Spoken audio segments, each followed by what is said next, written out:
it's not only inaccurate, but I think the budget is in totality invalid. Hindi ka pwede mag-blanco-blanco dyan sa pera ng tao. Ano ka man? It's people's money. Maglagay ka ng mga mga provisions, but without the true and correct items or money that would be appropriated by Congress, by the people owning the money. So everything must be explained clear, patent, without doubt na itong pera na ito para ito sa ganito. Itong pera na ito para sa eskwelahan, ito para sa agriculture. But you do not leave any item there vacant. Itong pera na ito blanco to be filled up later on. That is not allowed by law.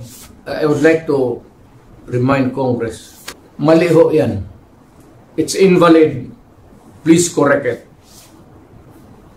Or recall the budget and demand an explanation kung bakit dumating sa inyo yan na ganun kablangko. Para ka binigyan ka ng blanco check dyan, o sige, bahala na kung anong ilagay ninyo. In the same manner, yung mga blanco-blanco dyan, whatever or whoever corresponds to that particular item is free to just fill up the amount. That is not, by all commandments of the law, that cannot be valid, invalid, unenforceable.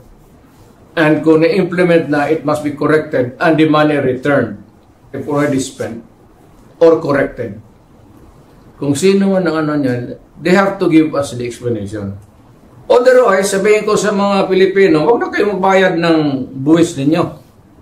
Ganun lang naman, pinagsasaya nito mga kumang na to, puro check-in na blanco, then they try to pass it as a law, and they are free to choose now the amount which they want to place. Hindi natin alam kung ano ang reserva nila, kung anong gusto na ilagay, sobra doon sa pera natin. It could be that the money is in the hands of the government now, or future appropriations, or reserva ba ito? If it does not clear anything, then that is invalid and not correct.